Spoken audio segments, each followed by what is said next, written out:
Afternoon, everybody. Michael Chesterman from Helix Legal. And this afternoon, I'm going to have a chat with Sarah Dixon. Now, I could have used Sarah's official LinkedIn profile, but I decided to go with how Janelle described you as a PR and crisis consultant gun. So that's very generous. So I thought you would like that. So yes, just to backtrack a little bit, Janelle Kerisk is a founder of Helix Legal and obviously a friend and acquaintance of yours, Sarah. So just step back a little bit. What's your background? I know you've got some specific construction and building experience, but just outline for everybody. So I've got a 20-year career so far in communications. A big portion of that, well, the first front of it was in government departments, in kind of the portfolios that aren't exciting, that are really issues rich, like corrections and child safety. Moved into politics, ministerial media advisor for police and corrections. So I learned a lot in my time in that role. And from there, I went into private consulting. So I think that the last 10 years or so of my career has really been in the property and construction sectors. Unfortunately, a lot of issues to do with those, but also the good side of the industry as well, and all the things that we celebrate. So anything from retail centres with bikie shootings and stabbings and to asbestos or deaths on site, issues such as oil spills in communities. You really, when your phone rings, you don't know what it's going to be on the other end, and you just have to start working through, best practice principles to help your clients through it, because they're genuinely unforeseen and very stressful. So that's the bulk of my career has been on that dark side. Yeah. Dark side. So Sunderland Group for a number of years, is that right? Yes. Yeah, so most recently, before I founded Urbaine with my colleague Anita, who has a big background in infrastructure, I was at Sunderland Group for 6 years as head of media and communications, and before that I was with Watpac as their corporate affairs manager for a couple of years. So yes, so I feel like most recently too, I've really been embedded in the industry and have seen a lot of what can happen and what can go well and what can go wrong. Yeah, okay, yeah. Great. Just a general question. If there's one common mistake that businesses, and let's specifically say the construction business, but if there's one common mistake that businesses make when it comes to heading off, or they know there's going to be a problem, or they have done some sort of appraisal, they might have even done some really strategic planning and figured out that there's a potential for something to go wrong. What don't they do? I think it's starting to change, but I think in issues, a lot of companies have waited for a crisis to test the communication side. So they understand how internally what their response processes are for employees and for subcontractors, but they don't always have a process for how they manage their reputation. Often it's when things start sliding very badly in the media, or they start getting pressure from their clients, on the development side, the client side, that they're not managing something well, that it's often too late because it's run away from you. And another thing is that communication isn't always valued as an in-house resource, or it's seen more as marketing, whereas in an issue, you really need someone who understands the timeliness of getting the information out to all your stakeholders and treating everything as if it is in the public domain. The other thing that organisations are getting better at is showing humanity in a crisis. I think organisations can hold that legal or that corporate stance when a lot of circumstances just need a bit of humanity and a bit of we're feeling this too, we are devastated as well, but this is our response and this is our solution, and we are taking responsibility. You can stand too much behind investigations or legal protection. You can still say we stuffed up, or we are feeling this too. Yeah, I'm great for admitting my mistakes. I can't get them out quick enough because it's my view of that sort of stuff is it takes the oxygen away from anyone who's going to. It's a bit of That's right. short, Well, it short takes away the pain. opportunity, yeah, for other people to throw that at you as well. And I think that if anything's COVID has taught us we are all human. Like the fact you have children running around behind your Zoom meetings, and it's really brought everyone down to another level, hasn't it? It has. Just in relation to the construction industry, I'm of the view that probably for the last 20 or 30 odd years, and it probably goes to the sort of erosion, what I call the erosion in the confidence of governments and public officials and everything like that, that the construction industry is almost permanently on the back foot. So I struggle to understand why major businesses haven't got a proactive a proactive PR focus all year round, if I'm making sense to you, because the construction industry, the media will pick up on the bad news, and that's just the case. That's every time there's a collapse or an unfortunate workplace health and safety incident or an IR issue or something, it is the media will pick it up, and you just got to expect that. That's the climate, particularly in 24-hour news, that we're working on all the time. So when I see issues develop and I see firms struggle, I just can't understand where. Surely, you'd be just knowing that something like this potentially should happen, and you should have in your kit drawer, I would think. And that's absolutely, yeah. And you don't need to have this as an ongoing cost on your books either, because, I mean, everyone's really cost conscious, and particularly in the construction game, everyone has taken a hit, particularly not just through COVID, but in recent years.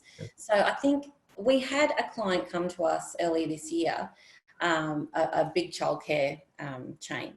And they had just survived the bushfires. They're national. So they found themselves in uncharted territory just in terms of how to manage a response in a crisis that had nothing to do with their business, but it was happening in the environment around them. And through that, they realised that they just needed a team that they could call on. When COVID hit, they thought, right, we're not going to go through this again unsupported. Let's find a cultural fit for our company that is on call if we ever find ourselves in an issue. If COVID comes into one of our centres, you can sit down with them, you go through your crisis processes, who's your spokespeople, how would we respond in this situation, and then you're just there, we're there if you need us. And there's plenty of firms and crisis specialists out there who have plenty of great advice and skills to lend to construction companies that don't need to sit on the books permanently. There doesn't need to be a monthly retainer, but there just needs to be a relationship and an understanding of culture, of values, of processes, so that when there is, God forbid, an issue, you've got them to rely on and they can fit right into your business. And I think that's all that is really needed. If you're not large enough to have that in-house resource that a lot of the bigger guys have. Yeah. And they're very fortunate to have that skill in-house and draw on it. The other issue, which is a shame for the industry, is that obviously the clients, the developers, own that public-facing image on a development. So they get a lot of the upside, but in an issue, the builder gets the downside. They get the negative thing. So I think trying to come up with arrangements where the builder and the client both share the good news, because trust is so important now with the issues we're seeing in New South Wales with the condition of these apartment buildings that are deteriorating, and they're leaving buyers in these horrible situations. That's not just a developer issue, that's a builder issue too. And it's a global industry issue. Yeah. So everyone has to be in it together, the good and the bad. They can't be just one taking all the, controlling the image, as much as they're the ones that have the money and do have a lot of power over the marketing side. There's room for both. Trust is very important. And I would say that for builders with that issue in the apartment sector at the moment, having a proactive PR strategy isn't a bad idea, because buyers are not only checking out the developers and the architects, they want to know who's building it and what your reputation is. And if you haven't managed a crisis well in the past, or you're not sharing all the good news that you're doing, the awards you're winning, the sectors that you're innovating in. They don't know, and how do they form an opinion of you? Yeah, no, So, it's all very true, and um, it's like the industry almost suffers from. Sometimes the industry almost devours itself in terms of, and when I talk about the industry, I talk about all the segments, all the different parties, from the principals all the way down to the subcontractors. And there's just an increasingly lack of trust at all the different tiers, and that just manifests itself even more as you go down the contractual chain. But at the end of the day, a client and a builder are going to have something that you would think that they want to, particularly if I'm talking about major commercial stuff, show off. It should be an example of what someone can build in terms of the builder, and what the vision of a client should be. So I just struggle to understand why your words, the good news. I suppose bad news doesn't sell. That's the other thing in terms of what with the media pick up on. It's just so important that you have a really good, public position, but you also show the human side in terms of what you're doing around the local community, I would think. yeah, absolutely. And Hutchies did it really well around their 100-year anniversaries. Yep. They've really showed their people as their strength, and they just use social platforms as well as their own newsletters and databases, and that's fantastic. They've built an excellent brand on that, and a lot of companies could take a leaf out of that book. I think that being there in the good times helps you in the bad times, having those relationships with journalists as well, and being able to celebrate your achievements is great for staff morale, for starters. It's great for your clients to see that you're doing best practice as an organisation in terms of your people and your practice and your safety. But when you are in a crisis, it's the same journalists that are covering you. And if you've got a relationship and some trust there, then they know that, you will respond, and that there are corporate values there that they have an understanding of. Journalists are very smart people. They will keep going until they get the story, and you can't stick your head in the sand. You have to show them respect back. They are reporting something of public interest, and you have to work within the process. And even if that process is, this is all the information we have right now, and we are looking at a response and a solution to that crisis. Yeah. So like I said at the beginning, it's almost, to me, the industry is almost been dragged down over a number of years because of people's concerns and lack of confidence in governments and then regulators. So you can it's not just the construction industry, you could go to banking, aged care, we've got royal commissions in particular industries where financial sector, where the industry has been exposed to its failures. But then it's like everybody's tarred with the same brush.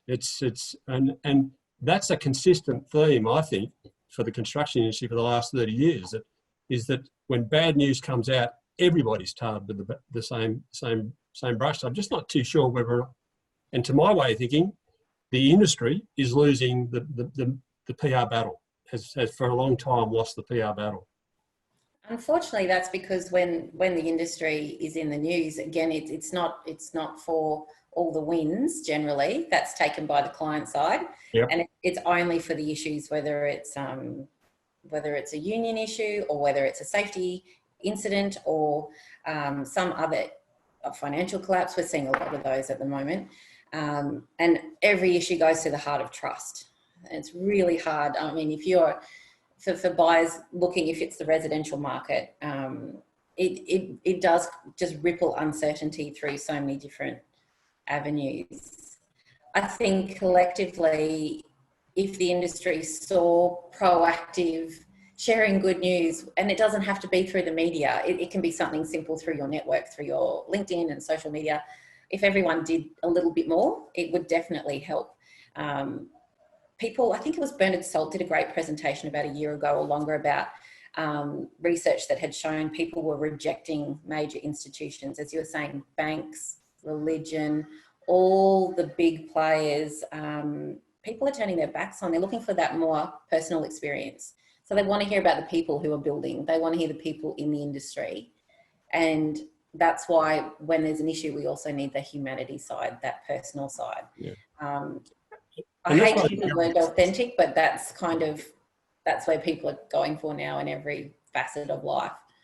And that's where I think governments have got a really important role to play. And, you know, I was really pleased to see the conversation tone change yesterday in relation to the industrial relations landscape. It's, you know, when you hear the Prime Minister say things, you know, both sides, you know, we've got to put down our weapons and we've got to start talking. That is, to me, that's just now, you know, I'm a half glass full person, so we've got to see whether or not what comes out of this sort of journey. But we know what the alternative is. Everyone going back, blaming everybody else, and just all you do is just get into a spiral of creating bad news.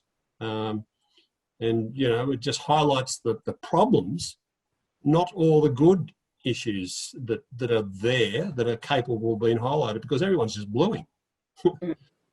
I think this pandemic experience has created a lot of unusual alliances that we would probably have never seen in our day. And now we know it is possible. It will be interesting to see what happens when this is all said and done, and whether everyone goes back to their box and starts throwing rocks, or whether we start working together and realise how quickly we can get things done.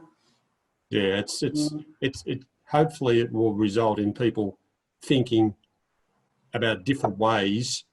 And at the end of the day, the construction industry, I think, makes about 9 or 10% of GDP. So, you know, it's really important to the Australian economy, like all industries are, that from a wealth creation perspective, but from an employment perspective. So, and IR is just one chunk of the whole equation. But it's really important that I think that people stop being so aggressively abrasive in their behaviour. And I suppose this is where governments have got a role, be more consensus facilitators rather than, you know, arbiters of standards. And I've got a view that the industry is being governed from what I call from the top down. It's been dictated from government downwards, and I think that's a great mistake. The industry should take responsibility for its own sort of profile and reputation, and rebuild its brand from the bottom up, if I'm making sense. Yeah. And governments have certainly got a role to play in that, absolutely. But there's a subtle difference in there's got to be ways in which we do this differently in the future. Can I ask you about messaging? One of the things that always intrigues me is about messaging. And, you know, the pandemic, again, great examples. You know, the messaging to me that came from New Zealand was just clear and crystal clear. But the messaging that comes from the UK is like, you know, stay safe, and then it just switched to stay alert, I think it is, or something what it is now. And people, what's that mean? Stay safe meant something. Stay alert, what's it mean? So how important is messaging in this whole conversation? Hugely. How good is New Zealand? Seriously. It's just, they have done everything so well. And I think we've done quite well too. But when you see the broadcasts that go out to our text messages, the real community one-on-one facing, they really, it didn't have any kind of soft edges to it. In what is a really tense and anxiety-riddled situation for everyone, whereas New Zealand really showed that message of care. While they were saying, you know, be responsible and please do these things, it was wrapped in a cuddle, whereas we're a bit more direct. So, I mean, it depends what you like, and at least they were both effective. Yeah, I think, you know, I'm not critical of the Australian approach, because, you know, we've got to manage all different layers of government, where the New Zealand's government is just a single government. So I think that makes a huge difference in terms of how you can be just so focused. but I see messaging. And messaging to me is the same. I don't know what you think about, visions and mission statements and all this sort of stuff that you see on some of the big construction companies that mean nothing. Quite frankly, I don't know what they mean. Or they're meaningless words that someone decided to pull out of the shelf to tick all the sort of right theoretical PR boxes. Marketing, Yeah, but unless you walk the talk and you embrace that and your people understand it, well then the behaviour is not going to match the whatever you're meant to be achieving. So I call that messaging too.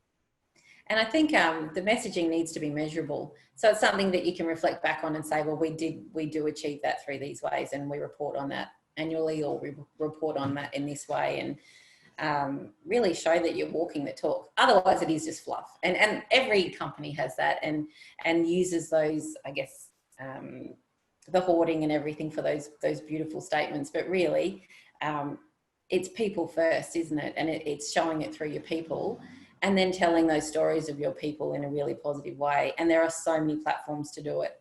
I think PR is a really old term for just PR encapsulates so much more than just media now. There are so many different platforms that companies can achieve that. So our Janelle Keris has just come in with a question in terms of encapsulating. How important is social media for building companies? Is it because I don't see many of them play the game very well, I've got to say. It is a bit of a minefield, and if you are going to have social media, you need someone to manage that daily. So for a company to have a social media platform, there needs to be someone dedicated to managing that and responding on the company's behalf that actually can craft a response that reflects your values and quite clearly. I feel that it has an important place. LinkedIn, I think, is really important professionally. If you're talking about your people and your achievements and you're showcasing that to potential clients and to government, I think that's a really great platform. But Facebook, and particularly, you find the trolls. You'll have disgruntled employees just having 6 beers and then jumping on there and just letting it rip. And that creates hours of work, if not for one of your in-house people, for someone that you're paying an hourly rate to manage that. Social media is important, but choose your channels wisely. So it can end up creating more work for you. Just on that point, do you respond every time, or should you? I've got a theory that sometimes they want you to respond, so don't give them oxygen. But I always struggle to know when to do it and when not to do it. Well, I believe if you have a Facebook page, and Facebook is where most of the trolls come from, and the worst behaviour that I've seen, I think that you have a standard that everyone agrees to if they're on that page, a standard of behaviour, like a code of ethics of such that this is how we treat each other, so that if people jump on there and they're not using it in the spirit that it's intended for, you can, without hesitation, refer them back to that and delete the comment or block them. I have no hesitation if people are aggressive or rude or using it to grandstand when there were other channels for them to resolve an issue, because I just think it's poor form. But they can be very, very cohesive communities when people know what the rules are, what the values are of that group, and can follow them. But again, you'll always have one. I always think the best thing is to refer them to a direct message. And if they persist and just want to use it to embarrass the company or whatnot, then you can address that. Yeah, definitely. It's not so much the company's platforms; it's their ability to create their own platforms. And right. It's I've seen some horrendous things posted concerning the reputation of companies and individuals and the regulator and some of the employees of the regulator. And it's just so disconcerting to see that the level of discourse has got so low. And I always struggle to find where is the construction industry in terms of reputation right now, because I suppose I see a lot of the bad sides of it, but that I'm always trying to elevate myself, like we're having this conversation about all the good sides. But the ordinary punters must feel the same thing too, because the Channel 7 news, or not that I, run stories about houses falling down and all that sort of stuff. And it's just so difficult to, I've struggled to understand precisely where the industry is in terms of how good or bad its building, reputation is. I think it's important when there are bad practices in the industry, it's okay to share the outrage. Like if that doesn't reflect your values as a company and your approach about that. I mean, no one likes to knock a company when they're down by any standard, and there are, I would give guidance on whether it's appropriate or not. But if there are poor practices when it comes to any element of a business, it's all right to have your own sentiments and share the outrage as well. Not that everyone should jump on board one particular issue, but you have to own your principles, don't you? And stand by them. And, if you're seeing that that's not happening in your industry, well, then it's probably a fair call. And I think there's a role for industry associations to play here too. So industry associations just can't blindly support or argue on behalf of members if they know that those members, or if they consider those members have done something wrong. I think it's, there's an honesty, there's an issue associated with how they are portrayed, because if it looks like they're continually defending poor performers, well, then that drags their reputation down. And this is the whole thing that I'm getting this cyclical, reputational damage that to me, the construction industry just hasn't been able to stop this vicious circle for about 20 or 30 years now. And I just don't know where the greater blame lies in terms of individual companies or industry associations or governments, playing short-term, getting some sort of short-term benefits out of having a particular narrative.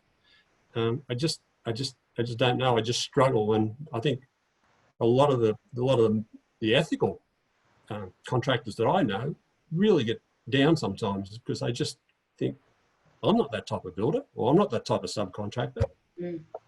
And that's their opportunity. That's their opportunity to share as much good news as they can about the things that they value. It's really hard because the construction industry employs, probably between property and construction, it's the biggest employer in Australia. So you've got exposure to enormous amount of workforce and the issues that come with people's behaviour and things that we're all responsible for. And then it's an industry that is so volatile in terms of its exposure to market cycles. And also because it doesn't always have control of the finances and the client comes first, they can't get ahead in terms of controlling the narrative on a project. It's always second. So it's a really difficult position for contractors to navigate as well.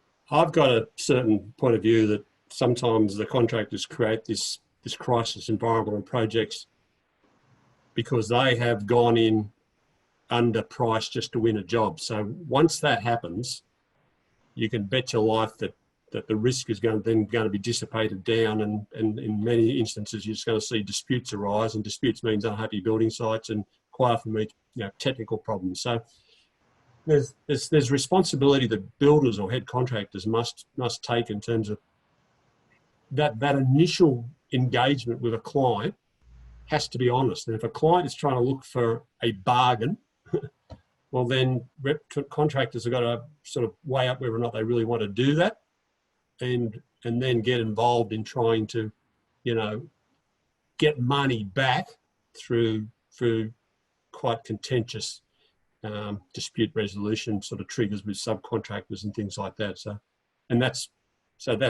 That causes that whole situation is emanated from a builder agreeing to do work which they probably knew right from day one was underpriced, and they were going to have to find ways to get some money back in. That is a tricky situation. It is. So it's it's like the whole narrative around this sort of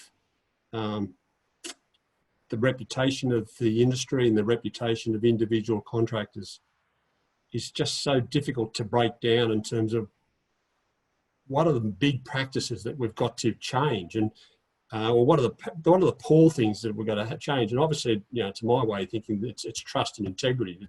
They're the two ones that always pop up for me. Would you think that would be you're always looking for people to trust you, and I suppose that comes with, okay, well, they probably think you've got integrity as well.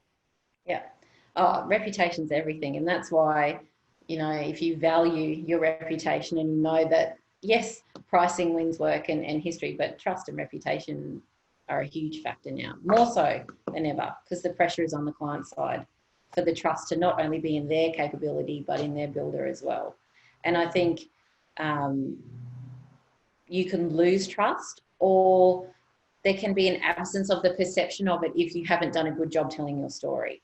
So people need to understand who you are, and they will find information, whether that be through media articles, social, what you've done on your website, the quality of your website, of how you portray your business and how you conduct yourself. So yes, trust is everything, as it is in every personal relationship we have in our whole life. It extends into the corporate world.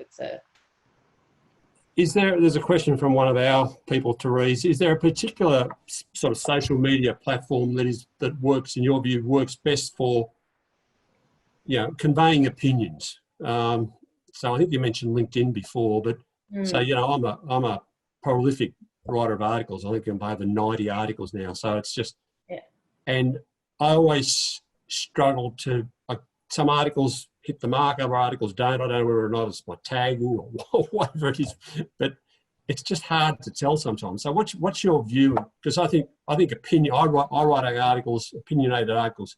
Just half the time I want to bite. I want people. I don't care if people come back and say you're mad. I couldn't care less. I just want them to see them a little bit more engaged. People have very good manners on LinkedIn, but I have seen some pretty good debates on there too. And I must say, I grab the popcorn and I start going through the comments when I see people actually discussing something. But because they're attached to their employer or their own business, they tend to conduct themselves a bit better than the anonymity that Facebook provides people. We always joke that if you had to put your name and address on every Facebook post that you put up there, would people write what they write? And they wouldn't, because they're hiding behind their anonymity. I like LinkedIn because you get a sense of credibility, or where that person's coming from and where their area of expertise is, if we're discussing industry things. So for our business, we're on Instagram and LinkedIn. I don't even bother with Facebook, but that's because it doesn't really suit the nature of our business. I think Facebook is something that companies have to invest resources in, because it's a big beast to manage. Getting bigger. And it's the issue with Facebook is that it's just the most, it's the most accessible means that the punters sort of use. If I'm sort of, there's, for instance, the building and construction industry's got over 100 in terms of Queensland, but it got over 100,000 licensed contractors. I hazard to guess that the majority of those contractors are probably getting like the majority of the society is getting their news from Facebook. Yes. And it's, and so the quality of it isn't great.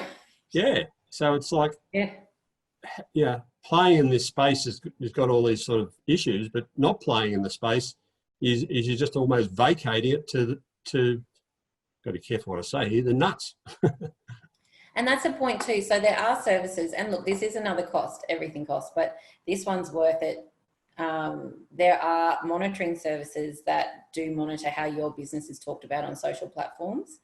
Because the worst thing for a lot of companies is they find out that they've been defamed on Facebook 4 days afterwards, and it's been shared this many times, and it's finally been sent to them by someone who's seen it because their mate lives in this community. You really want to know what's happening on social platforms, particularly if you know that you're working on a contentious project or you seem to have an issues-rich company. I would invest in that. So there's Meltwater is a great one. I think Essential, which used to be Media Monitors, also do it. So there's plenty of providers out there that can monitor all the blogs. So it's not just social media. There are bloggers, there are heaps of other platforms that people can post images or videos. There's obviously the news broadcasters publish things on their Facebook constantly throughout the day that may not make it on TV, but they may have several 100,000 followers who are then sharing and multiplying, and off it goes. So yeah, it's worthwhile investing in monitoring. So from your point of view, if you're a contractor and you had to sort of, if money's tight, it's a difficult environment to even get any sort of media about anything other than COVID-19 at the moment. But is what would be your messaging? Would your messaging be around your people, or your people and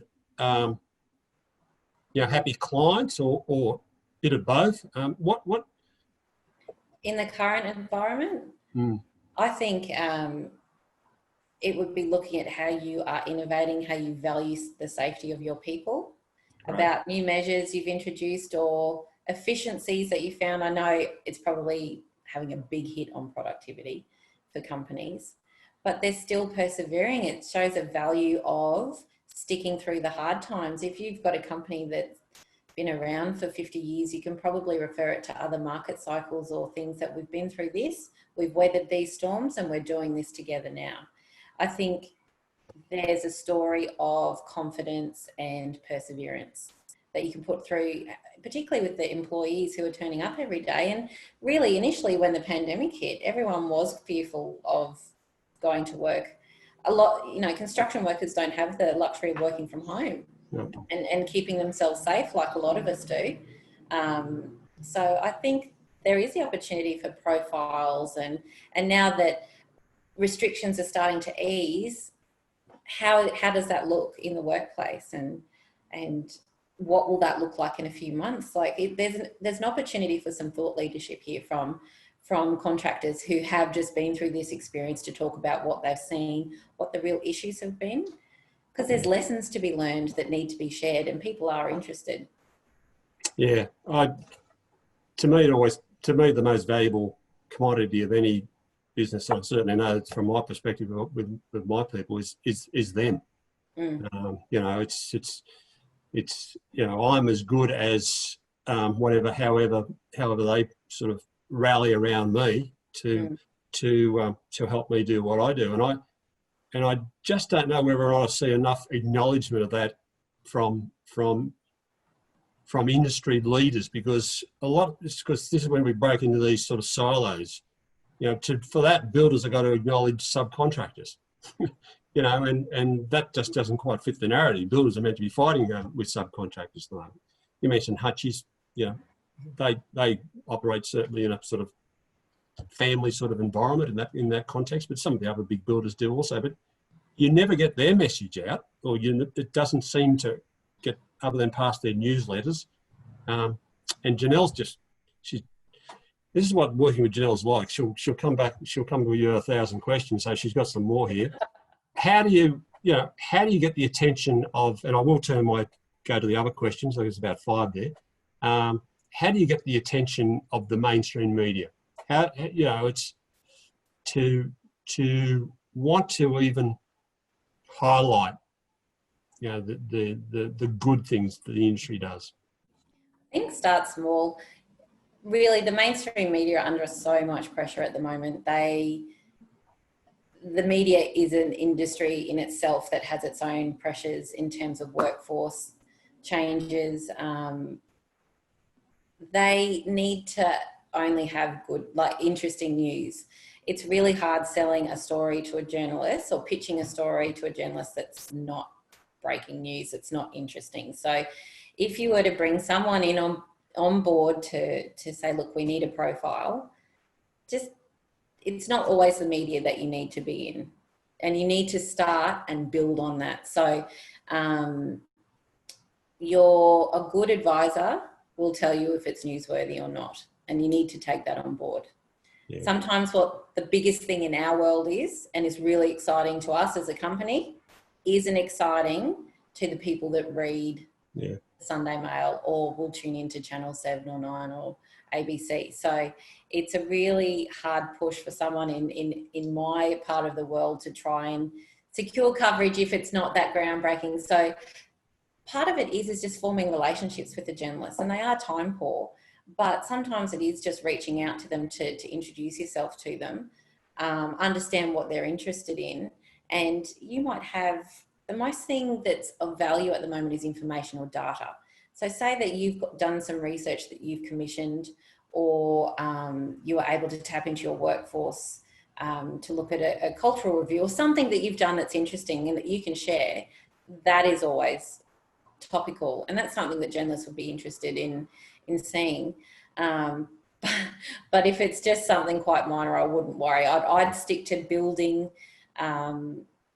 within your own networks first and being true to your word. And when you have a really good story, contract wins, safety achievements, if you've innovated a process, or you're introducing something new to the sector that's really positive and groundbreaking, or you've got a beautiful story about a grandfather, a son, and the apprentice granddaughter coming in, and they're all working on the same project. All those beautiful human stories, family stories, apprentices, women doing great thing in the industry is also very important. Supporting diversity. Yeah. Here. It's interesting you say that, because I go through the papers every single day, or the media, and today's only good news story about the industry was an innovative one. So back to your where a local supplier or like a manufacturer who specialises in off-site manufacturing, which is probably going to be one of the booms out of this, because you can control your environment, your your safety environment in a factory much more succinctly in a manufacturing sense, rather than spread out sort of construction site, as well as economic costs and everything like that. But so that was the only that innovative thing obviously triggered the interest of the journo, and it was quite a good, it was priceless for that particular company. It would be priceless publicity. Fantastic.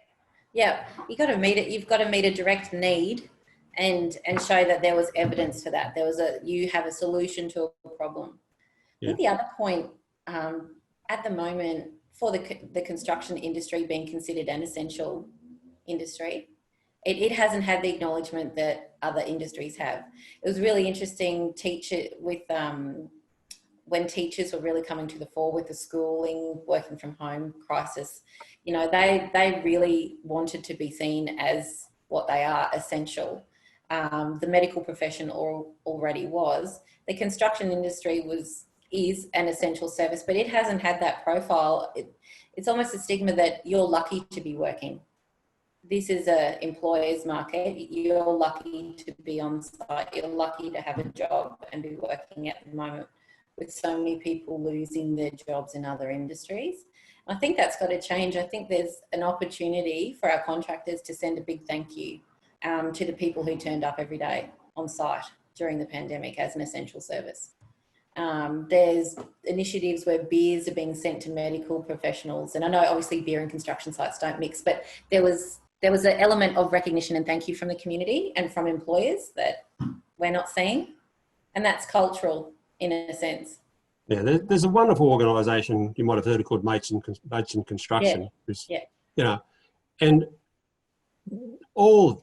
everybody gets behind that, from unions to big builders to so everyone gets behind it, and it's which is just highlights for me that when there is when you get to the point of being human, people will come together. They'll put down their natural tendencies to want to blue about everything else. But when you're talking about something as important about, the health and welfare of people and horrendous suicide rates and all that sort of stuff, which is good. So, but it's also a bit shattering to me that you need something that dramatic to get a common, coming together of people. But and I see lots of good stuff. I see from subcontractors, from builders to unions, from the regulator, the QBCC embraces Mates in Construction.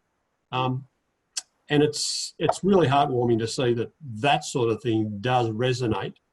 And you know, that particular organisation it's just growing and growing and growing, which is so it should. Yeah. So some more questions. No. Yeah, no, I'm going to ignore Janelle.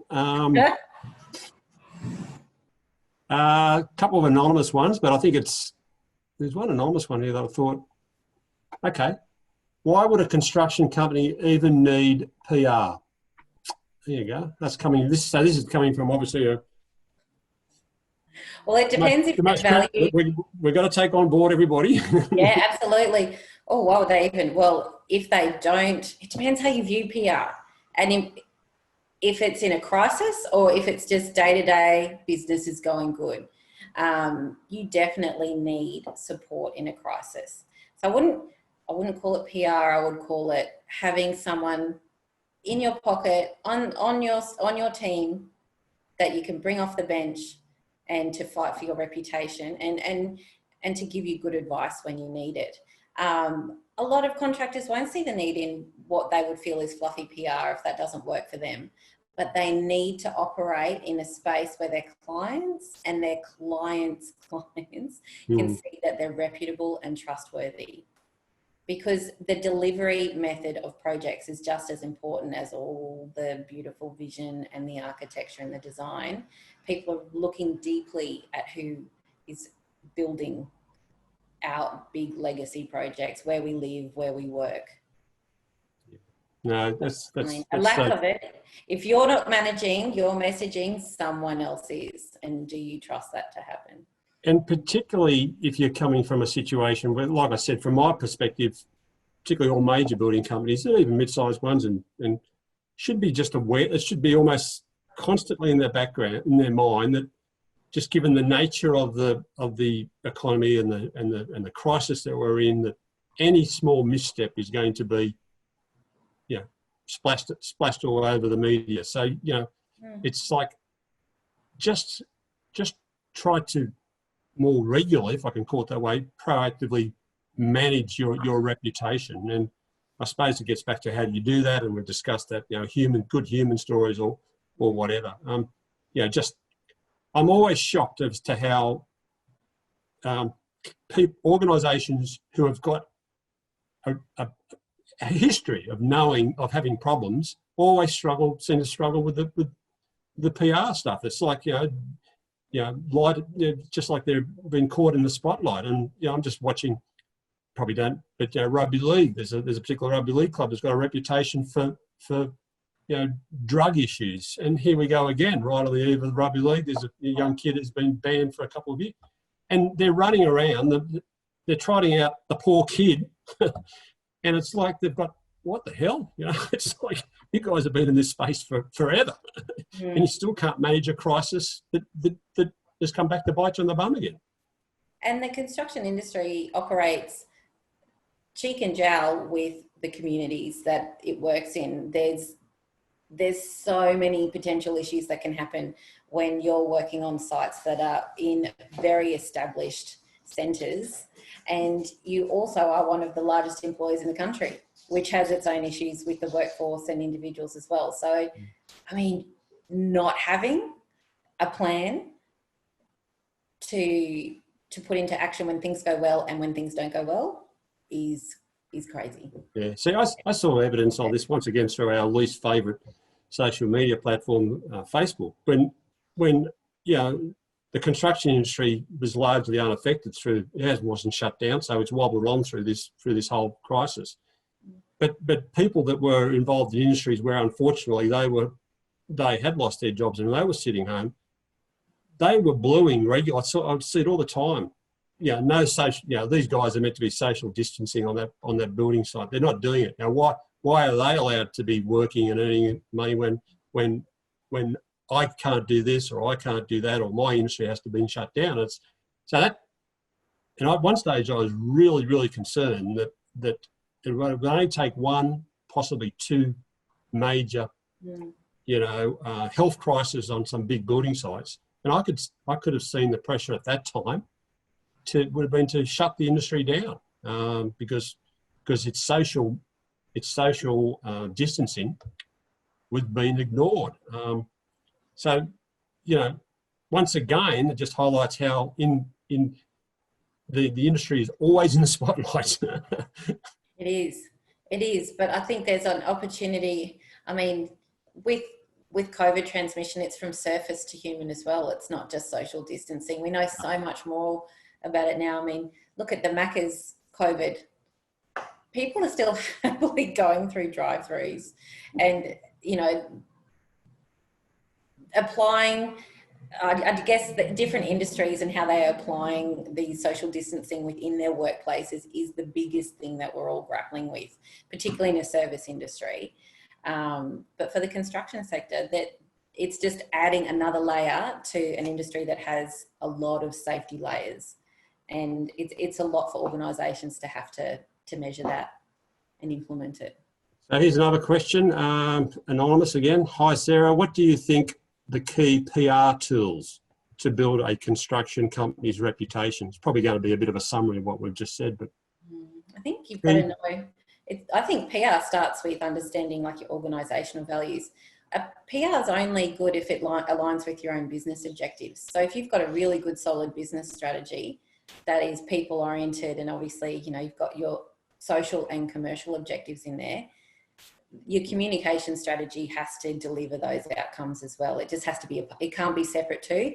It is part of you achieving those social and commercial objectives. So whether it's being a good neighbour while you're delivering a project and developing those good relationships, so you've got goodwill in the bank if things do go wrong, or you have some upset neighbours in terms of work impacts, right to having great relationships with journalists that cover your industry.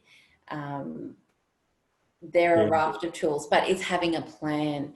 You don't need to have an embedded resource. You just need to have good advice. Like people go to Helix for advice and for support when they need it, as they need it. But just knowing that it's a part of good business is the first step, and then it's just rolling in and getting the right advice. it's fascinating to look at industries who have turned themselves around with what I would call effective PR. Now, I don't know what you feel about it, but you know, I've watched Anna Bligh, you know, the ex-Queensland Premier. She's now head of the Australian Banking Association. So she's consistently for the last couple of years been the person who's been trotted out to try to, you know, deal with the crises. And I just picked up over a period of time that because of being a politician, an effective politician, you know, she's got highly skilled in terms of her messaging. Her messaging is always consistent. It's always articulate.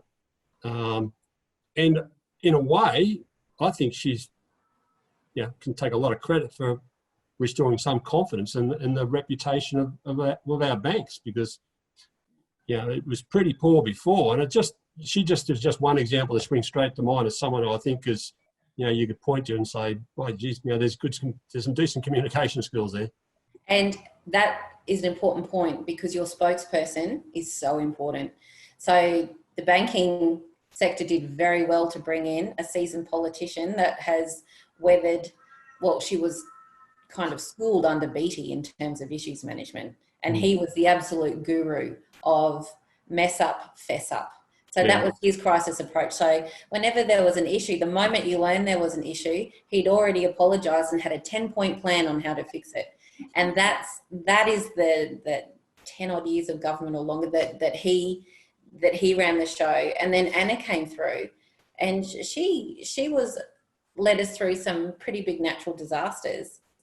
She can stand in front of a pack and deliver a message without flinching. And that's because she knows that when you have a problem, bring the solution when you're going to stand up there. And her messages are impeccable. Yeah, no, but having a good spokesperson like that's important. If you have someone who ums and ahs and can't make eye contact and all those trust alarm bells that you would have in any interaction with someone like that would go off. Yeah. I'm not just saying this because I'm talking to you, and I'm not just saying it because Janelle is Janelle, but I tend to think that women are better messengers. That's a horrible generalisation that probably I'm going to get shut down on, but I just, you know, I just look at men get defensive.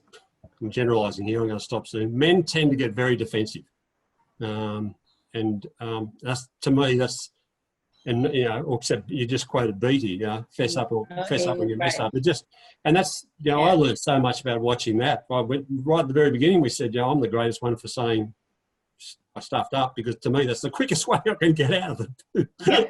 Yeah. And as soon as you say you've messed up, well, what's everyone else going to say? They have to move on to something else. Yeah, they want to know how you. They want to know, well, how are you going to make sure it doesn't happen again? And which you just said, Beatty was good at that too.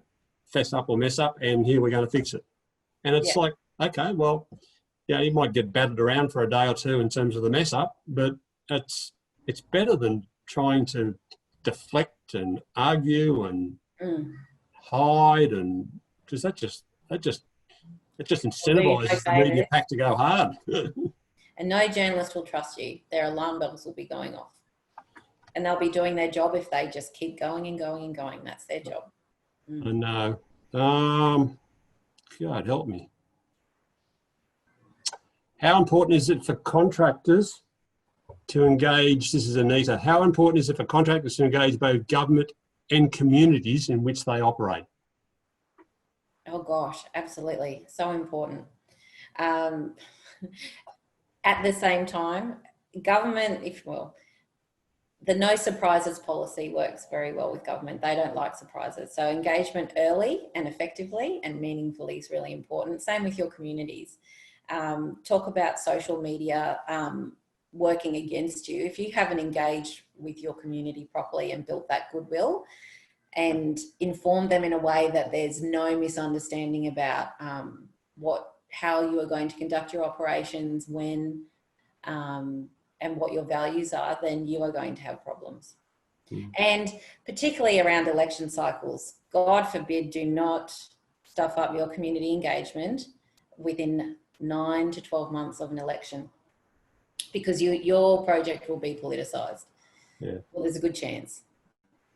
And then you lose a lot of money to media and communication consultants trying to fix it. We've seen, and I'm not sort of talking down the issues, but we've seen highways stop for koalas, and dams stop for all sorts of issues. So if you don't, and they were driven, I'm generalising again, but they were driven from the community. They were absolutely effective community on the ground campaigns, which just killed big projects. Traverson Dam. I was working for Judy Spence, and she was filling in for Beatty, I think it was at the time, on that issue, and that was intense. That was community just up in arms, and they had the outcome that they wanted. But it can get very, very serious very quickly. Yeah. So if you're a developer and you are eyeing off a contentious spot, let's call it that. So let's say that it's, to some people, it's got some heritage significance. I'm just sort of throwing some stuff out here. How do you try to win them over, or do you try to take them on the journey and explain the benefits of the project right from the very beginning, or are they just part of the process? So they should be no more or no less important than businesses and yeah. Oh, all your site neighbours, it's so important to engage with, and you'll never win everyone over, but at least know what their issues are and how you can mitigate that when you are going into council, when you are going into all the decision makers on the project. So your neighbours have huge influence over the success of your project, because if it becomes politically unpopular, you're on an uphill battle in some regards. And heaven forbid, if you're going to start pushing some impact areas of the plan, then, and you don't have the community on board, it is difficult too. So treat your neighbours with respect. They have a lot of influence, and I think a lot of value to add too. Even if the relationship is at least respectful, it doesn't have to be for or against, but there's an open flow of communication and they know who to contact. There'll always be goodwill, but if you're on the back foot and you are trying to retrofit an engagement strategy, it can be really, really challenging. Not impossible, but challenging. And that's the point, is that in many situations, having the perspective of, if I can call them the little people, the local community, you might end up with a better design or concept than what was developed from the head office honchos who sat with their grand architectural and engineering and whatever it was. From an economic perspective, it might have been the right model in terms of getting, value for money, in terms of being, but in terms of longevity, in terms of, because I can't see the point of a project or a building not being, I can't see the point of doing it if the local community can't look with pride on it. You know what I mean? And can't embrace it. Yeah, that's a real challenge. And I think even if you go in with a plan and it's not the final plan, it's great for the community or your other stakeholders to feel that there have been concessions, that they have been heard. I think when you go into a project, you always have to have that in mind, that where is there room for us to concede certain things if we think we're pushing too far. But green again, space, community access to communities, connectivity and just general access. Don't make them walk 5 kilometres around. Right. I mean, urban placemaking is such a privilege for so many companies to do, and obviously it's a business and there needs to be profits, but I think a lot of companies who have been around long enough and stood the test of time know that there's legacy as well as really important, and your legacy wins you the next project. And I think when you've had a really good experience with community engagement, it gives you an appetite to do it again and again. If you've had a pitchfork experience and the crowd's out, I think people have a different experience of community engagement and unfortunately won't do it properly again the next time. So, yeah. Well, look, I've kept you going for an hour now, and it's getting dark. Yeah. It's getting dark, and I can't thank you enough. My pleasure. I hope that helped. It certainly helped. I'm pitching for Janelle to be allowed to do podcasts, so this is a trial for her. So I think she'd be great. I've got lots of questions for her. Yeah, well, she'd be great, but I also, so it's like she's always anxious when I'm live. She's not too sure what's going to come out of my mouth. But here I went through a whole hour without, I think, saying anything wrong. So thank you very much. Thanks for having me. It was really enlightening, and see you around. Great chatting with you. Thanks, Michael.